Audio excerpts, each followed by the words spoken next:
Working of constitution. Politics में हम ये पढ़ते हैं कि कॉन्स्टिट्यूशन कैसे काम करता है। कॉन्स्टिट्यूशन क्या है राजीव? जो भी गवर्नमेंट रूल्स वो सब बनाती है देश चलाने के लिए, वो सब इस कॉन्स्टिट्यूशन में लिखे जाते हैं। ठीक है, देखो कॉन्स्टिट्यूशन एक रूल बुक ही है कि हम लोगों को कैसे काम करना है, हम लोगों को कैसे रहना है, हमें क्या क्या अधिकार मिलेगा। ठीक है, वो अधिकार कैसे भी हो सकते हैं, हमारे पढ़ने के अधिकार, हमारे घूमने के अधिकार। कॉन्स्टिट्यूशन में ये भी लिखा हुआ है कि we can travel freely in the territory of India. ठीक है, हमसे कोई ये नहीं कह सकता कि भाई तुम महाराष्ट्रियन हो या तुम ये हो XYZ हो, ऐसे कोई भी कम्युनिटी बेस्ड आपको कमेंट नहीं कर सकता। क्यों नहीं कर सकता? क्योंकि इंडिया के कॉन्स्टिट्यूशन में ये लिखा हुआ है कि सारे बंदे उनके रिलीजन, कास्ट, रेस, ये सारी चीज़ें छोड़ के सारे बंदे इक्वल हैं। ठीक है, अब पहले तो ऐसा नहीं था, पहले तो कास्ट के बेसिस पे डिस्क्रिमिनेशन थी, जेंडर के बेसिस पे डिस्क्रिमिनेशन थी, पहले घर की लड़कियों को बाहर नहीं भेजते थे काम करने। अब गवर्नमेंट उसको प्रमोट कर रही है। प्रमोट कैसे कर रही है? रिजर्वेशन दे रही है लड़कियों को। ठीक है, ऐसी कुछ माइनॉरिटीज़ थी जिनको पहले दबाया गया, तो गवर्नमेंट ने क्या किया, उनको रिजर्वेशन दे दिया। हम लोग अभी आगे पढ़ेंगे। ठीक है, तो सबसे पहली चीज़ है right to vote. Right to vote का मतलब है, राइट का मतलब अधिकार होता है। ठीक है, जहाँ भी तुम्हें राइट दिखेगा ना, राइट का हिंदी में मतलब होता है अधिकार, कि भाई ये तो मेरा राइट है। ठीक है, अगर तुम बोल रहे हो कि सर मैं तो गाड़ी इसी रोड पे चलाऊंगा, ये तो मेरा अधिकार है, पर पुलिस बोल रही है कि भाई अभी तो 15 साल का है तो नहीं चल सकता, it is not your right. ठीक है, इट इज अनलॉफुल। तो इसका मतलब है कि राइट है, बट तुम्हारे राइट्स जो हैं वो इस कॉन्स्टिट्यूशन के बेसिस पे डिफाइन हो रहे। ठीक है, फिर डिफाइन कौन करेगा? ये इंडियन कॉन्स्टिट्यूशन डिफाइन करेगा कि भाई वो तुम्हारे राइट हैं भी या नहीं।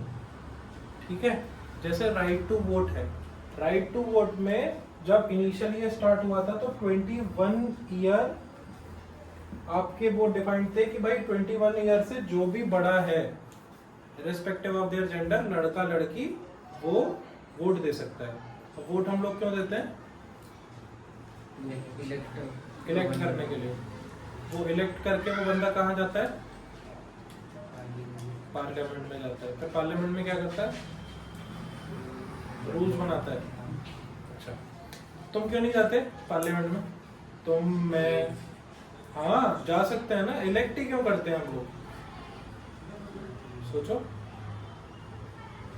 फॉर एग्जाम्पल तूने बोला कि भाई मैं MLA क्यों सिलेक्ट करूँ, यहाँ पे फॉर एग्जाम्पल पठारे है, ये है, वो है, जो भी XYZ नेता है, हम उन्हीं को इलेक्ट क्यों कर रहे हैं? आर्यन क्यों नहीं जा रहा है पार्लियामेंट में? मैं क्यों नहीं जा रहा हूँ पार्लियामेंट में? क्वालिफिकेशन, ठीक है, मैंने क्वालिफिकेशन पास कर ली, मैं डबल पोस्ट ग्रेजुएट हूँ, अब बता जा सकते हो? जा तो मैं सकता हूँ, ऐसे तो हर बंदा जा सकता है, जाता क्यों नहीं है? मेरे को एक बात बता, वोट का सिस्टम ही खत्म कर दूं मैं बोलूँ मेरे को भी जाना है कॉन्स्टिट्यूशन में, समीक्षा बोले मैं भी जाऊंगी कॉन्स्टिट्यूशन में, ऐसे सारे बंदे बोलेंगे भाई हमें कॉन्स्टिट्यूशन में जाना है, बैठ के। गलत तो नहीं कह रहे, जा सकते हैं। इलेक्ट करके ही हम क्यों भेज रहे हैं, ये बताओ?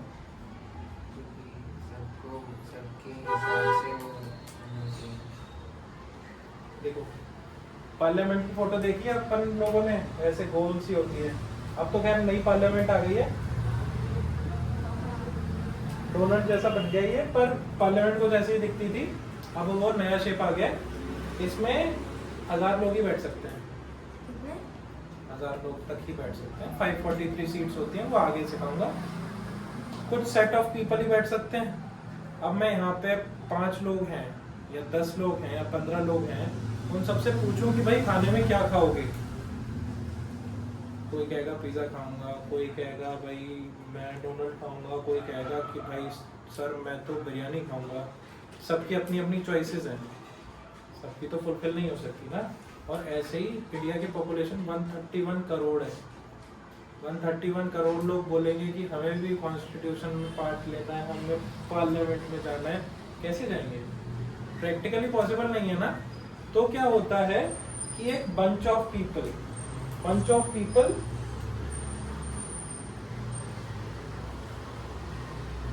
या फिर set of people goes to this parliament, और ये हमारी वॉइस होते हैं, मतलब वॉइस ऑफ सिटीजन्स।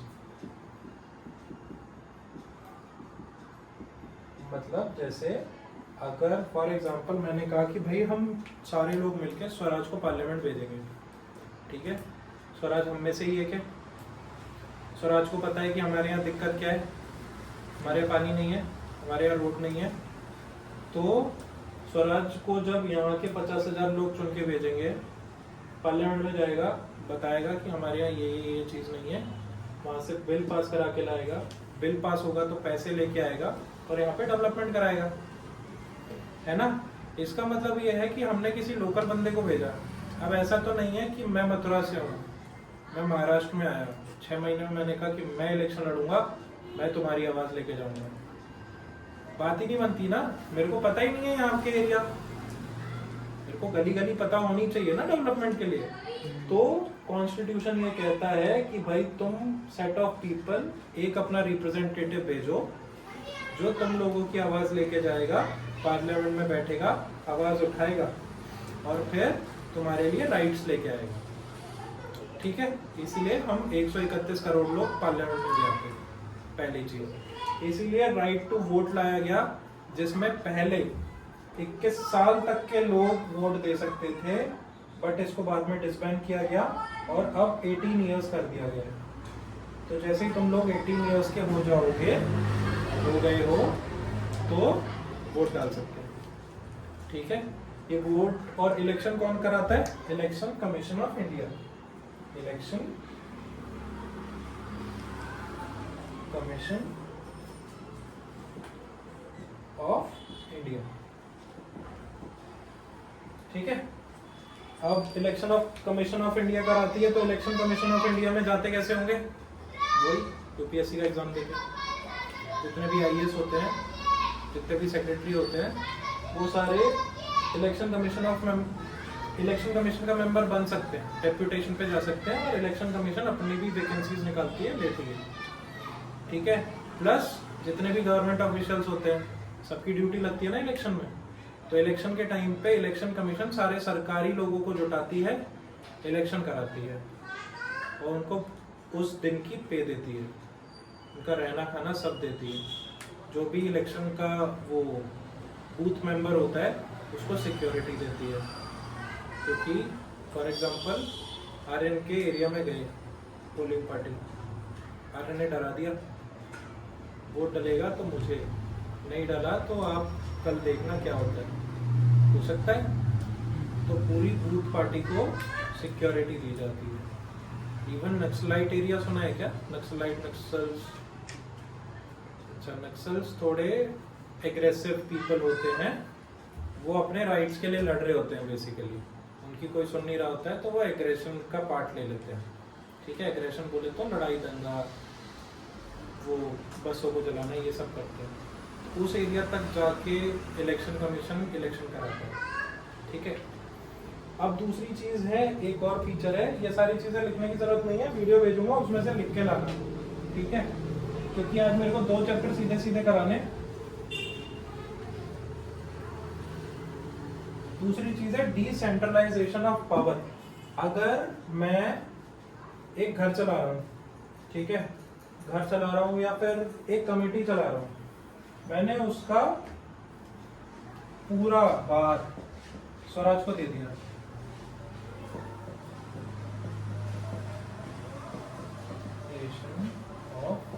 ये अभी हम ना कॉन्स्टिट्यूशन के कुछ फीचर पढ़ रहे हैं। देखो, डिसेंट्रलाइजेशन ऑफ पावर का मतलब है कि मैंने एक कमेटी बनाई 10 लोगों की, स्वराज को उसका हेड बना दिया, ठीक है। अब स्वराज ने कहा मेरे पास तो पावर आ गई है, मैं चाहूंगा वैसा ही होगा, ठीक है। वो गया एसी के कमरे में बैठ के सो गया, पॉलिसी उसने बनाई अपने काम की, उसने बाकियों को सुनाई नहीं, ठीक है। तो उस केस में मैंने क्या किया था, एक सेंटर में स्वराज को बैठाया, पावर को सेंट्रलाइज कर दिया और मैंने कहा मेरा काम खत्म, मैंने स्वराज को पावर दी है, वो अब तुम्हारी सुने नहीं सुने। डी लगा है, डी डिसेंट्रलाइजेशन का मतलब है कि ये सेंट्रलाइजेशन का सिस्टम उसने खत्म कर दिया, उसने नीचे नीचे छोटी छोटी पार्टी बनाई। अभी मैं बोल रहा था ना कि लोकल आदमी चुनता है, हम लोग लोकल आदमी चुनते हैं। लोकल आदमी क्यों चुनते हैं? क्योंकि ये जो ऊपर आदमी बैठा है इसे क्या पता है हमारी समस्या। हम लोग जाएंगे, स्वराज सुनेगा ही नहीं। स्वराज तो सो रहा है एसी के कमरे में बैठ के, नहीं सुन रहा किसी की। तुम दोनों अपनी समस्या लेके गए, उसने नहीं सुना, क्या करोगे? पर वहीं अगर मैं राजवीर को बनाऊं तो राजवीर तुम्हारा सेम स्टैंडर्ड में है, पकड़ोगे उसे कि भाई कैसे नहीं करेगा, करेगा तू, है ना। तो डिसेंट्रलाइज का मतलब है कि मैंने पावर को छोटी छोटी बकेट्स में बांटा, जिससे नीचे की जो ऑडियंस है वो फैसिलिटेट हो पाए, मतलब उनको जो भी राइट उनके चाहिए थे वो मिल पाए। जैसे म्युनिसिपैलिटी अपन ने सुना है ना, म्युनिसिपल कॉर्पोरेशन, ये सब क्यों होता है? क्योंकि ऊपर एमएलए एमपी जो बैठा हुआ है उसने म्युनिसिपैलिटीज में बांट दिया कि भाई लोकल आदमी ही उनके ऊपर बैठे और लोकल आदमी ही उनकी सरकार चलाए। ठीक है राजवीर? तो ये सिस्टम रहता है, ये हमारा फीचर है कॉन्स्टिट्यूशन का कि इसमें हमेशा डिसेंट्रलाइजेशन ऑफ पावर होती है, मतलब पावर कभी भी एक आदमी के पास नहीं रहती, पावर ऐसे बढ़ी हुई रहती है। तो मोनोपोली कभी नहीं आ पाएगा, राजतंत्र कभी नहीं आ पाएगा, वरना स्वराज तो राजा बन जाएगा ना थोड़े दिन के लिए, जब तक नेक्स्ट इलेक्शन नहीं होता। तो 5 साल तो हालत खराब हो जाएगी पॉपुलेशन की, इसलिए डिसेंट्रलाइजेशन ऑफ पावर होती है। इसके बाद भाई नेक्स्ट फीचर होता है राइट टू इंफॉर्मेशन। आरटीआई का नाम सुना है क्या किसी ने? कभी कभी किसी ने बोला हो कि आरटीआई डाल देंगे तुम्हें तो देख लेंगे हम, थोड़ा थोड़ा सुना है? चलो बता देता हूँ। क्या स्टूडेंट भी रहते हैं आर्ट स्टूडेंट भी आते हैं? हाँ, स्कूल में कुछ तो रहता है। हाँ। अब देखो, एक बंदे के साथ कुछ गलत हुआ या सही हुआ, कुछ भी हुआ, उसने बोला कि भाई ऐसा होना नहीं चाहिए, कायदे से होना नहीं चाहिए, पर वहाँ जो ऑफिशियल बैठा था उसने बोला नहीं ऐसे ही होता है, आपको पता नहीं है, आपने क्या कॉन्स्टिट्यूशन पढ़ा है? हम में से कितने लोग कॉन्स्टिट्यूशन पढ़ते हैं? अब तुम तो एस्पिरेंट हो, तुम पढ़ोगे, पर बाकी लोग क्यों पढ़ेंगे कॉन्स्टिट्यूशन? 2-4 लोग पढ़ लेंगे जो बुक में लिखे हुए हैं, उसके बाद नहीं पढ़ेंगे। तुम पुलिस थाने गए, पुलिस वाले ने बोला ऐसे ही होता है, किससे पूछोगे? किसी से पूछ सकते हैं? घर आके पापा से पूछोगे, मारी पड़ेगी। क्या क्या बोल रहे? कॉन्स्टिट्यूशन पढ़ेगा, फिर कॉन्स्टिट्यूशन लेके जाएगा उसके पास, फिर उसने कहा नहीं ऐसे ही होता है, अपडेट हो गया है तुम्हारे पास पुराना कॉन्स्टिट्यूशन, फिर क्या करेगा बता? इसको कोर्ट जाओगी, ठीक है, कोर्ट में केस लड़ने के लिए बहुत पैसा लगता है, तो बहुत टाइम लगता है, और बहुत टाइम लगता है, इतना टाइम किसी पे होता नहीं जनरली। 10 रुपए का सॉल्यूशन है, सिर्फ 10 रुपए का। आरटीआई लिख के भेज दो, जाता है ऊपर, तुम पूछो ये मेरे साथ ऐसा हुआ, ये ऐसा ही होता है क्या? Question mark. 10 रुपए की चीज है, तुम्हारे पास लिखित में जवाब आएगा, ऐसा नहीं होता है, ऐसे ऐसे ऐसे होता है, आपके साथ जिसने भी गलत किया उसे ये ले जाके दिखा दो, और आरटीआई वाले उसके खिलाफ भी एक्शन लेते हैं।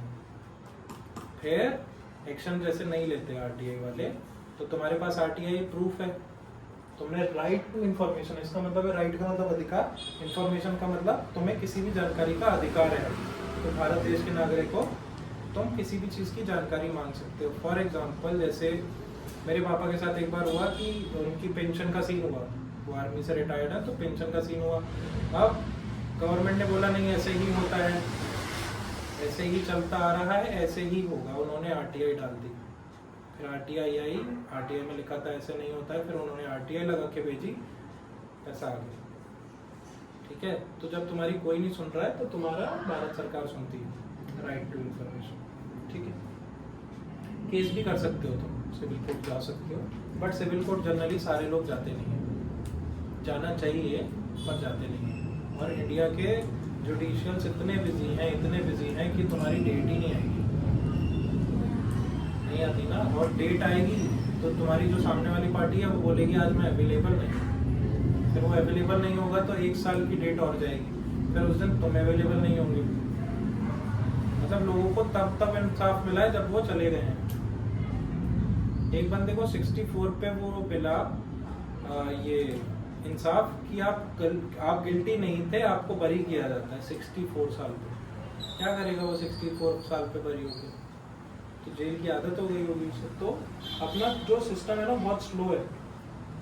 आरटीआई भी उतना फास्ट नहीं है बट कंपेरेबल है, अच्छा है बाकी चीज़ों से। अब देखो नेक्स्ट फीचर है अपना policy of reservation of seats. इसके मैं नोट्स भेज दूंगा सबको। रिजर्वेशन ऑफ सीट्स, रिजर्वेशन का मतलब क्या है? बुक करके रखना। हमने रिजर्व करा दी पहले ही ट्रेन में, फ्लाइट में टिकट कि भाई इस पे तो बैठ के मैं ही जाऊंगा, मेरे को टेंशन नहीं चाहिए, मैंने रिजर्वेशन करा दिया। रिजर्वेशन क्यों कराते हैं हम? ताकि हमारी ईज हो चीज़ों की। अब ऐसे ही फॉर एग्जांपल तुमने कोई एग्जाम दिया, अपन की यूनिवर्सिटी में होता है ना, यूनिवर्सिटी में जाते हैं रिजर्वेशन होता है, कुछ बंदों का सीट फिक्स ही होती है कि हम आएंगे ही आएंगे। जैसे फॉर एग्जांपल मेरे कॉलेज में क्या था कि JNK वाले बच्चों की सीट 2 फिक्स थी, भाई इसमें JNK का ही बंदा आएगा। तब JNK हुआ करता था, लद्दाख और जम्मू वाला सीन नहीं था। तो JNK की एक मेंटालिटी थी कि भाई जम्मू कश्मीर के 2 बच्चे आएंगे, उनका 1 पैसा खर्च नहीं होगा, 1 पैसा नहीं लगता जम्मू कश्मीर वाले बच्चों का सेंट्रलाइज्ड यूनिवर्सिटी में पढ़ने में। उनको क्या मिल गया? रिजर्वेशन मिल गया। रिजर्वेशन क्यों मिला? अब देख, जम्मू कश्मीर पड़ता है सबसे नॉर्थ में, यहाँ पे, ठीक है। पहले पड़ता था यहाँ पे आता है पाकिस्तान, यहाँ पे आता है चाइना। यहाँ पे 24/7 मिलिट्री रहती है, 24/7। मतलब अगर आप यहाँ पर बैठे हो तो आप पे कभी भी गोली चल सकती है। मतलब मेरे फादर की यहाँ पे पोस्टिंग थी 1999 से, जब मेरा ये बर्थ हुआ था तब कारगिल चल ही रहा था। तो कारगिल में लगे ही हुए थे सैनिक, तो मतलब मेरे जन्म के टाइम पे थे ही नहीं पापा, वॉर में थे। तो ऐसे 2005 तक मतलब आर्म पर्सनल को ये लीगल था कि आप गन लेके जाओ घर में। मतलब इतना इंसर्जेंसी एरिया था प्रॉपर। अगर आप जैसे फैमिलीज को कभी कभी रहने देते हैं ऊपर, तो गोली चलती हुई बहुत नॉर्मल सा सीन है। फैमिली भी बाहर घूमने जा रही है तो 3 जीप आगे 3 जीप पीछे, ऐसे इतना माहौल खराब था। अब इतना माहौल खराब है तो कोई पेरेंट अपने बच्चे को स्कूल भेजेगा क्या? नहीं भेजेगा ना। बोलेगा भाई हमारी भेड़ चल रही है, तुम भी इन्हीं भेड़ से काम चला लेना। तो जब उनको अधिकार नहीं मिला है पढ़ने का, तो भारत सरकार ने क्या कहा कि भाई तुम JNK से निकाल के भेजो बच्चों को, पूरे इंडिया की सेंट्रल यूनिवर्सिटीज में भेजो, पैसा हम देंगे। तो उसने हर गवर्नमेंट यूनिवर्सिटी में फिक्स कर दी सीट कि भाई 2-2, 3-3 सीट तुम्हारी आनी ही है।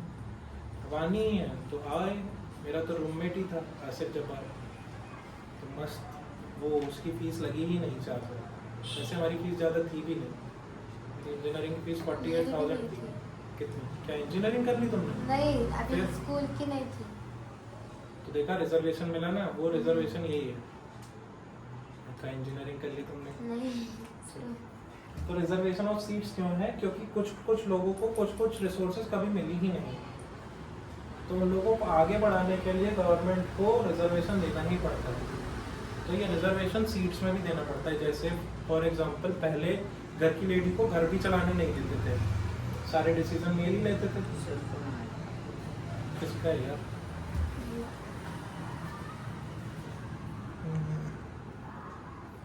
तो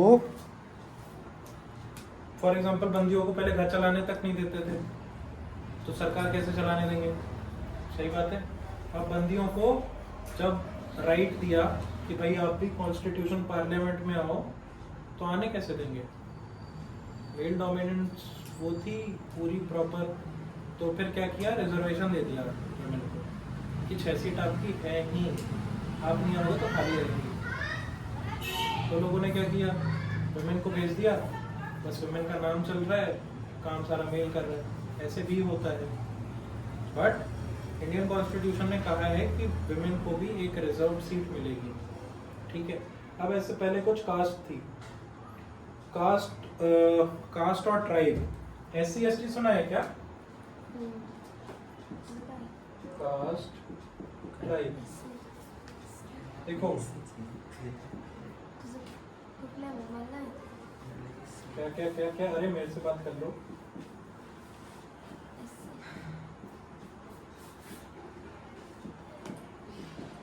देखो शेड्यूल्ड, अगर मैं बोलूं कि तुम्हारी ट्रेन का जो शेड्यूल है वो आ गया है, इसका मतलब क्या है?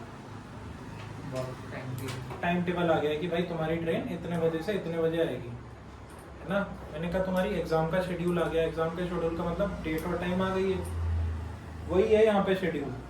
शेड्यूल का मतलब है कि तुम्हारे कॉन्स्टिट्यूशन में ये मैंने कुछ कास्ट लिख दी हैं, उन्हीं कास्ट को रिजर्वेशन मिलेगा।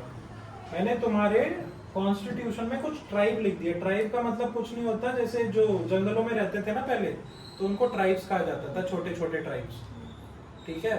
फॉर एग्जाम्पल अगर शर्मा वहां पर रह रहे हैं तो शर्मा ट्राइब, छोटी सी ट्राइब।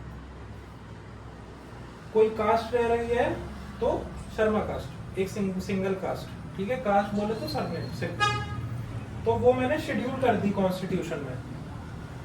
कॉन्स्टिट्यूशन में शेड्यूल कर दी कि मतलब इन्हीं कास्ट को या इन्हीं ट्राइब्स को रिजर्वेशन मिलेगा और किसी को नहीं मिलेगा, ठीक है।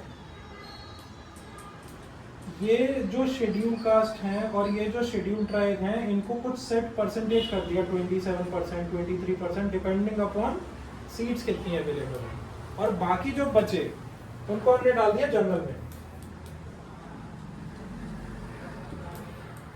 एक चीज और इंट्रोड्यूस हुई थी, OBC, other backward caste, other backward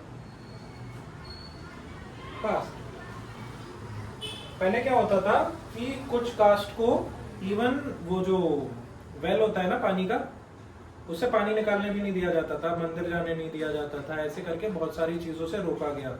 तो उनके बच्चे भी पढ़ लिख नहीं पाए, तो वो हमेशा दबे के दबे रह गए। अब दबे रह गए तो सरकार ने कहा कि भाई जो दबा रह गया है उसे मैं एक सेट ऑफ रिजर्वेशन दे देता हूँ कि जनरल तो कम्पीट करेंगे सिर्फ 50% से, इन लोगों का कंपटीशन होगा सिर्फ इन्हीं लोगों से। फॉर एग्जाम्पल अगर मेरी पूरी जनसंख्या है 100, ठीक है, उसमें से SC ST और OBC है 50 और जनरल है 50, ठीक है। तो जनरल वो है जिसको सारी चीजें मिली हैं पहले से, उसको सब मिला है, घर पानी ये वो सब मिला है, नॉर्मल कास्ट, ठीक है। जनरल कास्ट को सब मिला है तो वो compete करेगा 100 सीट्स के लिए। SC के लिए मैंने फॉर एग्जांपल डोनेट कर दी 23, इसके लिए कर दी, इन दोनों के लिए अराउंड 50 होती है, इसके लिए 23 या 27 होती है। तो ये लोग सिर्फ जितने भी SC होंगे वो सिर्फ 27 सीट के लिए compete करेंगे, उनका 100 सीट से कंपटीशन ही नहीं है, तो उनके चांसेस बढ़ जाएंगे ना आने के।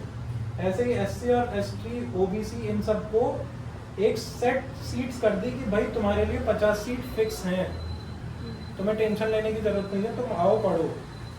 ऐसे ही जब भी हम कोई फॉर्म भरते हैं, अभी तुम लोग कॉम्पिटिटिव एग्जाम्स का भी फॉर्म भरोगे तो उसमें भी उनकी फीस कम होती है। फॉर एग्जाम्पल अगर जनरल 1000 रुपए का फॉर्म भर रहा है तो इनकी 500 होगी, थोड़ी कम होगी, ठीक है। अब एक और चीज इंट्रोड्यूस हुई थी, अब कुछ लोगों ने बोला कि भाई हम अपर कास्ट से आते हैं या हम जनरल कैटेगरी से आते हैं, अपर कास्ट लोअर कास्ट कुछ नहीं होती, शेड्यूल कास्ट शेड्यूल ट्राइब होती है। अब कुछ लोगों ने बोला कि भाई हम जनरल में तो आते हैं पर हमारे पास पैसा नहीं था, तो हम पहले से ही गरीब हैं, हमारे को रिसोर्सेज ही नहीं मिली तो हम डेवलप नहीं हो पाए। बात तो ठीक है, क्योंकि सिर्फ कास्ट से ही थोड़ी वो डिस्क्रिमिनेशन होती है। डिस्क्रिमिनेशन का मतलब होता है भेदभाव।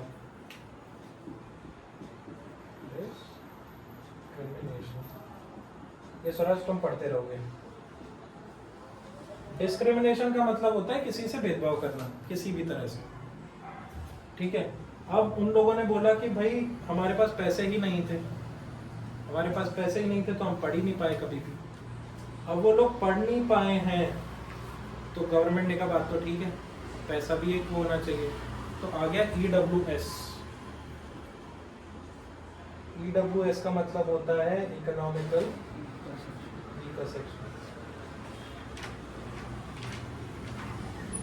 इसकी भी कुछ वो लीगैलिटीज हैं कि जो भी पेरेंट है उसकी 8 लाख से सैलरी कम होनी चाहिए, 5 लाख से कम होनी चाहिए, उसके पास इतना ही लैंड होना चाहिए, 95 स्क्वायर फीट, ऐसे करके उसके बहुत सारे फीचर्स हैं। ये दिखाना पड़ता है कि आप इकोनॉमिकली वीक हैं। इकोनॉमिकली मतलब पैसा, वीक मतलब कमज़ोर, और ये सेक्शन मतलब कोई भी सोसाइटी का पार्ट। ठीक है, इन बेसिस पे रिजर्वेशन मिलने लग गया। ठीक है, ये भी कॉन्स्टिट्यूशन में लिखा हुआ है, EWS भी कॉन्स्टिट्यूशन में है। तुम्हें शेड्यूल याद करने पड़ेंगे, वो मैं याद कराऊंगा कैसे करना है। ठीक है, कैसी लग रही है सिविक्स? ठीक ठीक लग रही है? ये कहानी जैसा हो रहा है? मज़ा आ रहा है? कैसा लग रहा है सिविक्स? ये पॉलिटी जियो से कैसी है? ठीक है, अच्छी है, खराब है, दोनों अपनी जगह ठीक है? अपनी जगह। अच्छा, ठीक है। मेरे को एक बात बताओ, अगर जुडिशरी नहीं होती तो क्या होता? जुडिशरी बोले तो कोर्ट नहीं होता तो क्या होता? इसी बात पे मजा आ रहा है, मजा आ रहा है। तो डिसीजन लेना मुश्किल हो जाता ना। अच्छा, तो तुम चीज़ें जैसे समझो, दो लोगों में डिस्प्यूट हो गया, ठीक है, तो जिसके पास पावर ज़्यादा है या हाँ। जिसके पास पैसा ज़्यादा है वो तो जीत जाता Very ना। वो आज भी हो रहा है, बट फिर भी it would happen on a bigger rate. ठीक है, वेरी गुड। और कोई अपना वो देगा? हाँ भाई राजवीर, चारों ही देंगे इस बार। हाँ, अगर जुडिशरी बोले तो कोर्ट, बोले तो कोर्ट। कोर्ट नहीं होता तो क्या होता? कोई भी कुछ भी करता। सही बात। हाँ समीक्षा, क्या बोलता जुडिशरी में होती? सोचो तुम्हारे गाँव का कुछ तरीका रहता है ना। सरपंच नहीं होता तो क्या होता? झगड़े करते हैं। लोग झगड़े करते हैं। घर का ही मुखिया अगर कुछ नहीं करे, सब लोग अपने धुन में रहे, कोई किसी को देखेगी नहीं, कोई कितने बजे आ रहा है, कहाँ जा रहा है, क्यों जा रहा है, कैसे जा रहा है। घर में ही जुडिशरी ना हो तो क्या होगा? क्या हो सकता है? बता, ट्राई तो कर। नहीं पता? जज ना हो तो क्या होगा? कोर्ट ना हो तो क्या होगा? राइट्स, क्या राइट्स? राइट नहीं मिलेंगे। राइट नहीं मिलेगा।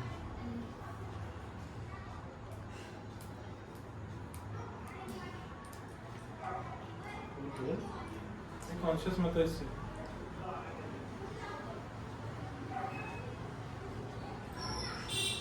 बोल दे लेफ्ट नहीं मिलेंगे, राइट नहीं मिलेंगे, लेफ्ट नहीं मिलेंगे, बोल दे ऐसे। देखो, अगर जुडिशरी नहीं हुई, जुडिशरी को पिलर ऑफ कॉन्स्टिट्यूशन कहा जाता है। अभी हम पिलर्स भी पढ़ेंगे। इसको वन ऑफ द पिलर कहा जाता है। पिलर क्या होता है? भाई मैं सिविल इंजीनियर हूँ, अच्छा आंसर देना। हाँ, पिलर क्या होता है? सपोर्टिंग स्टैंड तुम्हारा। Very good. Yes. क्या करते हैं? ये होता है पिलर। ऐसे अलग अलग है।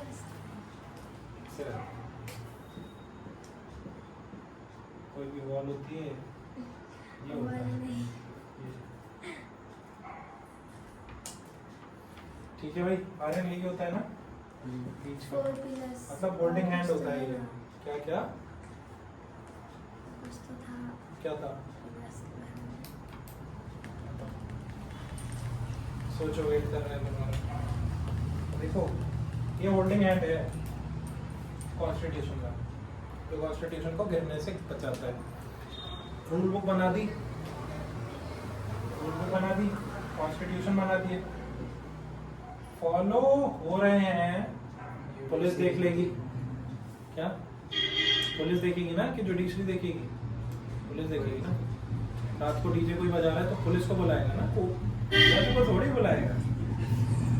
देख, रूल बुक है, फॉलो कराने के लिए पुलिस है, बट रूल्स सही फॉलो हो रहे हैं या नहीं फॉलो हो रहे हैं, या क्यों नहीं फॉलो हो रहे हैं, वो कौन गवर्न करेगा? क्या वो रूल है भी कि नहीं? हर बंदे को तो नहीं पता ना कॉन्स्टिट्यूशन, पुलिस वालों को भी नहीं पता ज्यादा कॉन्स्टिट्यूशन। पुलिस वाले को ठीक लगा, उसने कर दिया। उसके पास वर्दी थी, सितारे थे, उसने कर दिया। ठीक है, अब ये तो जज डिसाइड करेगा ना।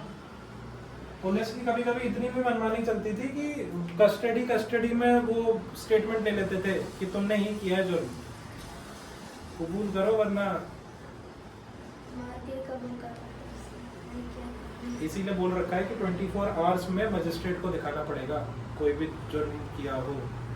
पुलिस अपने पास 24 घंटे से ज्यादा आदमी को रख ही नहीं सकती। क्यों कर रखा है? क्योंकि ये जो रूल बुक है, अगर क्लास में क्लास मॉनिटर भी बना दें तब भी क्लास मॉनिटर को नाम तो क्लास टीचर को देने पड़ते हैं ना। मैम एसएस ने ये किया है, फिर क्लास टीचर बोलती है अरे ये ठीक है, ये अच्छा बच्चा है, ये ऐसे नहीं कर सकता, इसको छोड़ देते हैं, ये खराब है, पीछे बैठता है, इसको मारेंगे। यही होता है। तो इसमें क्लास टीचर क्या है? जज, जुडिशरी। अभी चेंज हो सकते हैं रूल्स। जो रूल्स कॉन्स्टिट्यूशन के, हाँ, उसको हम कहते हैं अमेंडमेंट्स, अभी सीखेंगे।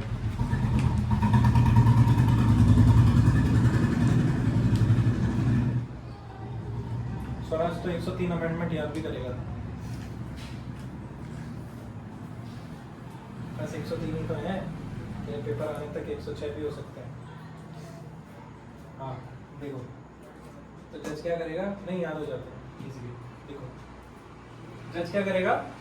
बताएगा कि भाई गलती थी भी कि नहीं थी बंदे की। ठीक है, तो जुडिशरी इसलिए इम्पोर्टेंट है ताकि ये जितने भी लॉ हमने बनाए हैं वो फॉलो होने ही चाहिए। ठीक है, नहीं फॉलो हो रहे हैं तो यही सज़ा डिसाइड करेगा। जुडिशरी ने बोल दिया कि नहीं सज़ा है तो नहीं सज़ा है, सज़ा है तो सज़ा है। ठीक है, अब जुडिशरी भी तो गलत हो सकती है भाई, ये इंसान ही तो बैठा है वहाँ पे, गलती कर सकता है। क्या पता वो जो कर रहा है वो मुझे समझ ही ना आए। ऐसा कभी कभी होता है ना, पापा मम्मी के डिसीजन हमें समझ ही नहीं आते, हम कहते हैं नहीं आप गलत बोल रहे हो। सकता है उनके एंड पे वो सही है, हमारे एंड पे हम सही हैं। क्या करेंगे हम? हमारे पास कोर्ट्स के भी ऑर्डर होता है। सबसे पहले क्या होता है? डिस्ट्रिक्ट कोर्ट या लोअर कोर्ट, फिर हमारे पास होता है हाई कोर्ट, फिर होता है हमारे पास सुप्रीम कोर्ट। डिस्ट्रिक्ट कोर्ट की बात समझ नहीं आई, हाई कोर्ट चले गए। हाई कोर्ट की बात नहीं समझ आई, सुप्रीम कोर्ट चले गए। सुप्रीम कोर्ट की भी बात समझ नहीं आ रही, सुप्रीम कोर्ट में दोबारा पिटीशन डाल दी कि हमारी बात फिर सुनो। हमें 2 पॉइंट और याद आए हैं, है ना? ऐसा हो जाता है ना, बात किसी से कर लेते हैं फिर बाद में याद आता है अरे यार ये भी बोल सकते हैं। तो ऐसे पिटीशन डालो, कार्यवाही चलती रहती है। ठीक है, पर उन लोगों के हिसाब से हमेशा जुडिशरी में एक पट्टी बंदी होती है। एक बंदा होता है, ऐसा पुतला होता है, इसके उस पर पट्टी बंदी होती है और यहाँ पे एक तराजू होता है इसके हाथ में, और ये इक्वल वो दिखाता है। ड्राइंग काफ़ी गंदी करी है। हाँ, ये देखो इसके आंखों पे पट्टी होती है और यहाँ पे तराजू होता है, वो हमेशा इक्वल होता है। इसका मतलब है कि जज हमेशा अपनी बायसनेस बोले तो भेदभाव बिना किए, बायस कभी नहीं होगा, वो बायस हुए बिना अपना जो भी जुरिडिक्शन है वो संभालेगा। ठीक है, अगर जज तुम्हारा रिश्तेदार निकल गया, हो सकता है निकल सकता है, ऐसा भी कभी कभी हुआ है कि जज को डरा दिया है कि भाई कल का अगर फैसला आपके हमारे उसमें नहीं आया तो आपके बच्चा गया, हो सकता है। तो उस केस में जज को सारी चीजें साइड अपार्ट रखनी होती है, आग पे पट्टी बांध देनी होती है और इक्वल करना होता है। तराजू होता है ना, एक तरफ वो जो पहले चलता था ऐसे नापते थे इसमें, तो उसको इक्वल करना पड़ता है चाहे कुछ भी हो। फिर ये लोग पहले ओथ लेते हैं कि चाहे कोई भी हमें सर्कमस्टांसेस देखने पड़े, हम लोग अपना जो कर्तव्य है उसका पालन करेंगे। ऐसे ही आर्मी वालों को लेनी पड़ती है, ऐसे डॉक्टर्स को लेनी पड़ती है। कुछ रिस्पॉन्सिबल पोजीशंस होती हैं जहाँ पे हमें ओथ लेनी पड़ती है, हमें वचन लेना पड़ता है कि हम भाई अपना कर्तव्य बद्ध रहेंगे। ठीक है, अब देखो इससे तुम्हारा पहला चैप्टर हो गया। अब इलेक्टोरल प्रोसेस और समझ लेते हैं आज। इलेक्टोरल प्रोसेस बहुत इंटरेस्टिंग है। इलेक्शन होते कैसे हैं? किसी को कोई आइडिया? हल्का फुल्का थोड़ा बहुत? वोट्स, मेजॉरिटी ऑफ वोट्स जिसको मिलते हैं, ठीक है। नहीं, वोट वाला सिस्टम तो मुझे पता है होते कैसे हैं, क्या सिस्टम है। 5 साल सरकार चलती है। 5 साल सरकार चलती है, वेरी गुड। चल, एक पॉइंट ये है वोट देके, दूसरा पॉइंट है 5 साल का टेन्योर रहता है। हाँ समीक्षा, और क्या समझ सकते हैं इलेक्शन से?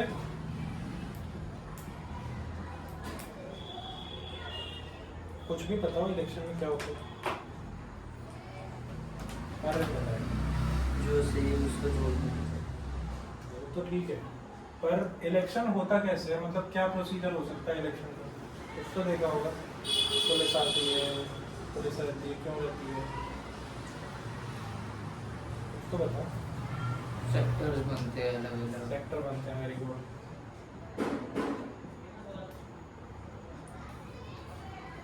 इंडिया की हमारी लार्जेस्ट डेमोक्रेसी है, पता है क्या?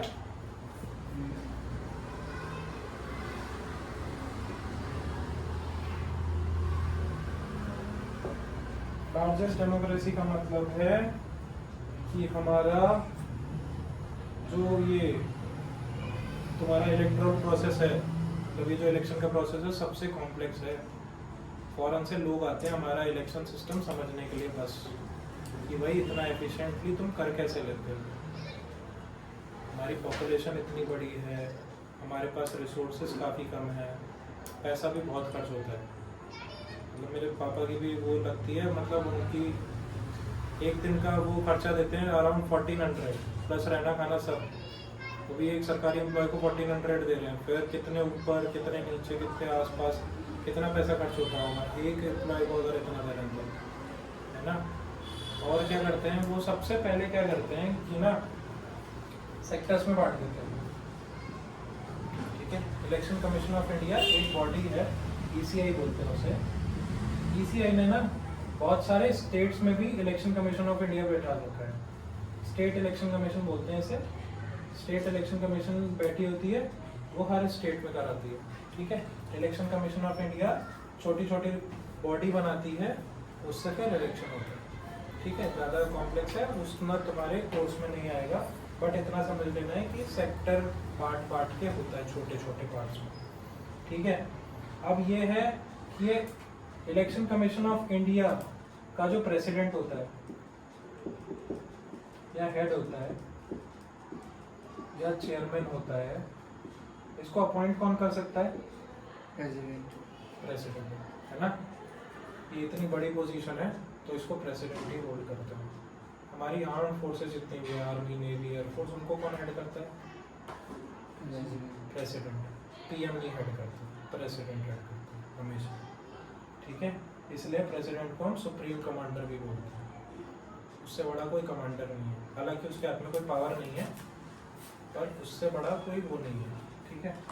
अभी हम इमरजेंसी में पढ़ेंगे, तो इमरजेंसी में प्रेसिडेंट का बहुत बड़ा रोल होता है, ठीक है। अब देखो फंक्शंस ऑफ इलेक्शन कमीशन, पहली चीज तो है वोटर लिस्ट बनाता है। वोटर लिस्ट में क्या होता है? एलिजिबिलिटी दिखाता है, तुम किस एरिया में वोट कर सकते हो, तुम कहाँ वोट कर सकते हो। कहाँ वोट कर सकते हो, ठीक है। 2 टाइप के इलेक्शंस होते हैं। हाँ, ऐसे ही होते हैं। विधानसभा लोकसभा नहीं, स्टेट और नेशन। इलेक्शन ही 2 टाइप के होते हैं। अच्छा, तब राष्ट्रीय रंग को था इलेक्शंस, तो मतलब हाफ था जाता है। चलो उस पर नेक्स्ट टाइम आएंगे। ये वोटर लिस्ट देख लेते हैं। वोटर लिस्ट क्या होती है? वोटर लिस्ट एक सिंपल सी लिस्ट होती है, उसमें सारे वोटर्स का नाम नंबर लिखा रहता है। पोलिंग बूथ को दे देते हैं कि भाई इतने ही लोग तुम्हारे पास आ सकते हैं, तो तुम्हें दे देते हैं कि भाई तुम्हारा इसी एरिया में पड़ेगा, ठीक है। वोटर लिस्ट बनाएगी। अब दूसरी चीज़ है वो क्या करेगी, डिसाइड करेगी टाइम टेबल। बहुत इंपॉर्टेंट है, कब कहाँ होगा, ये किस बेसिस पे डिसाइड कर सकती है वो टाइम टेबल? रिसोर्सेज पे, है ना। अगर पुणे में 4 चरण में क्यों हुए थे, 4 या 5 कितने भी चरण में क्यों हुए थे, सब फेजेस में हुए थे ना, कि आज इधर हो रहा है कि कल कहाँ होगा। पुणे में अलग टाइम पे हुए थे, नागपुर में अलग टाइम पे हुए थे, ऐसे ही हमारे मथुरा में अलग टाइम पे हुए थे, आगरा में अलग टाइम पे हुए थे, दिल्ली में अलग टाइम पे हुए थे। ये टाइम टेबल क्यों डिसाइड करते हैं? जो लोकल वर्किंग आवर्स हैं, या फिर जो भी लोकल घंटे का? नहीं, टाइमिंग वही रहती है, 7 से चालू हो जाती है। पर देख, इलेक्शन कराने के लिए सरकारी टीचर लगेंगे, सरकारी पुलिस लगेगी, सीआरपीएफ लगेगी। सीआरपीएफ अवेलेबल है कि नहीं वो भी तो देखना है। ये 5 साल का जो टेन्योर है ये पूरा हुआ है, ये भी तो देखना है। तो इन सारी चीज़ों के बेसिस पे वो टाइम टेबल डिसाइड करती है, ठीक है। बेसिकली उन्हें रिसोर्स एलोकेट करनी होती है। उसके बाद है भाई scrutiny of the application of candidate. अब कैंडिडेट कोई भी भर देगा, आर्य ने भी भर दिया फॉर्म, स्वराज ने भी भर दिया, मैंने भी भर दिया। अब वो देखेंगे भी तो कि भाई ये बंदा एलिजिबल है कि नहीं, है ना। वो हमारी एलिजिबिलिटी चेक करेंगे, फिर हमें टिकट देंगे, ठीक है। उसके बाद है give recognition to political parties.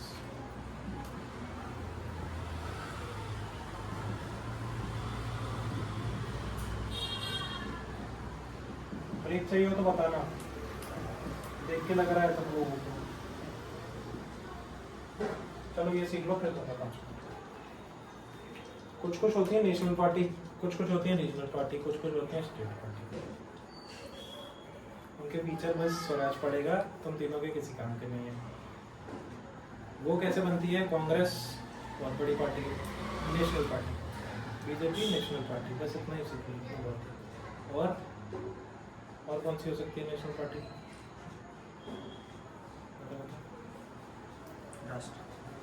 राष्ट्रवादी नहीं, स्टेट पार्टी। और तो ये बीएसपी भी नेशनल पार्टी है, और एसपी ये भी नेशनल पार्टी है। ऐसे बहुत सारी नेशनल और रीजनल पार्टी है। वो उनके साइज का सीन है डिस्प्यूट, बहुत बड़ा फैक्टर। इलेक्शन में लड़ाई दंगे बहुत होते हैं। जितने भी लड़ाई दंगे हो रहे हैं इलेक्शन में, वो सारे कौन टैकल करेगा? इलेक्शन कमीशन ऑफ इंडिया, ठीक है। ऐसा भी हुआ है कि कभी कभी इलेक्शन में किसी ने गोलियां चला दी, ये चला दी, तो उसका वो कैंडिडेचर ही कैंसिल हो गया और उसको जेल में भेज दिया। आचार संहिता के बारे में सुना है क्या? कि पहले ही लग जाती है, सारी चीज़ें बंद हो जाती हैं, गवर्नमेंट वैकेंसीज आ रही होती है तो बंद हो जाती है। कुछ नहीं होता, इलेक्शन आने से पहले कुछ हाँ क्या नाम होता है तो महानगर पालिका सब ये कर डालते हैं कि पोस्टर वोस्टर हटा देते हैं उस टाइम पे। कोई भी होता है वो भी हाँ, वो क्यों हटाते हैं? ताकि कोई भी इलेक्शन के टाइम पे ना मैनिपुलेट ना कर पाए लोगों को। जैसे पहले क्या चलता था, लोग लेकर बांट देते थे। लेकर मतलब शराब बांट देते थे। जिस गाँव में इलेक्शन हो रहा है उसमें बांट दी पहले, जिसने शराब बांटी उसका वोट। क्योंकि बंदे को तो आज रात के पहले का याद रहता था, शॉर्ट टर्म मेमोरी, कि भाई इसने मेरे लिए ये किया था, इसने किया था, इसी को वोट दूंगा मैं। तो इसको अब दूसरी पोलिंग पार्टी नहीं बांट पाई, मतलब दूसरी जो पार्टी थी वो नहीं बांट पाई, वो हार गई। उसने इलेक्शन कमीशन में कंप्लेंट कर दी। अब उस कंप्लेंट को कौन देखेगा? इलेक्शन कमीशन ऑफ इंडिया, है ना। ऐसे जितने भी डिस्प्यूट होते हैं वो इलेक्शन कमीशन ऑफ इंडिया देखती है। हाँ भाई, ये चैलेंजेस क्या क्या हो सकते हैं इनके पास? मतलब इलेक्शन कमीशन ऑफ इंडिया को मतलब दिक्कतें क्या क्या आ सकती हैं? एसईसी करप्ट रह सकती है, करप्ट रह सकती है, वेरी गुड। बायस रह सकती है, मतलब कौन कौन? एसईसी जो स्टेट इलेक्शन कमीशन है। हाँ, नहीं, वो बायस ये उसी का पार्ट है। अच्छा, उसी का पार्ट है। मतलब मेन बॉडी यही रहती है, बस ये छोटी छोटी बॉडीज बना देती है, वो बायसनेस नहीं रहेगी। और बता, बाकी पब्लिक से रिलेटेड बता, पॉलिटिकल पार्टी से रिलेटेड, लड़ाई झगड़ा, मारपीट, पैसा, डिस्प्यूट, करप्शन ये भी तो हो सकता है कि पुलिस ने भाई पैसा ले लिया तो बाकी के जो इनके लिए काम कर रहे हैं तो वो सबको डरा के अपने बस निकालवा रहे हैं। तो उनको बस फ्री इलेक्शन कराना है, उसमें जितनी भी दिक्कत आती है वो पेपर में लिख देना है, ठीक है। हमारे में तो आएगा ही नहीं। अब देखो ये प्रोसेस इम्पोर्टेंट है। सबसे पहले कॉन्स्टिट्यूएंसीज बनाई। कॉन्स्टिट्यूएंसीज का मतलब सेक्टर।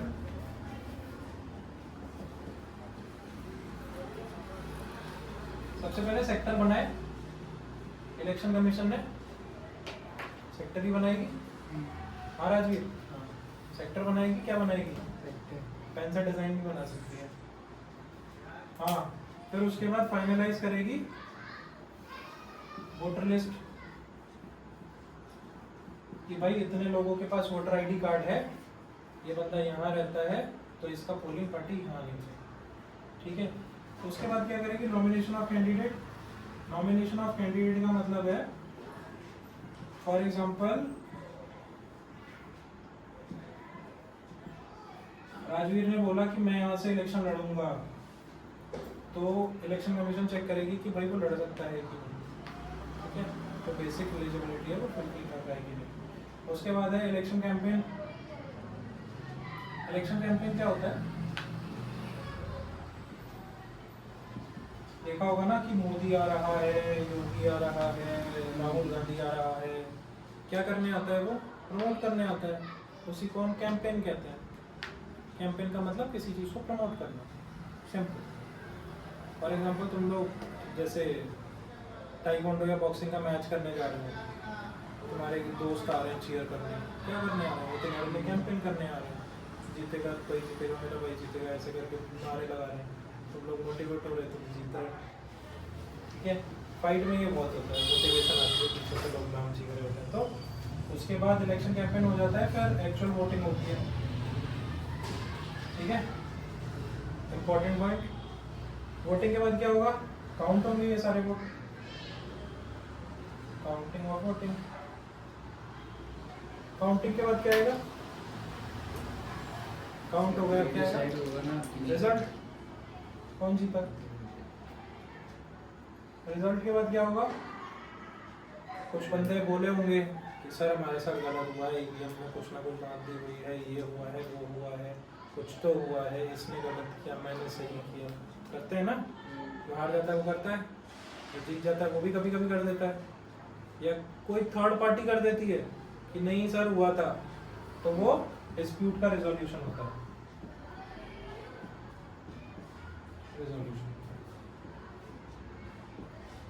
ठीक है, ऐसे हमारा इलेक्शन भाई हो जाता है। इलेक्शन में इतना ही पढ़ना था हमें, तुम्हारा थोड़ा डिटेल होगा, पॉलिटिकल पार्टी पढ़ेंगे नेक्स्ट क्लास में ना, बस इतनी थ्योरी बहुत है आज के लिए। इसकी मैं वीडियो भेजूंगा, एक बार सबको देख ध्यान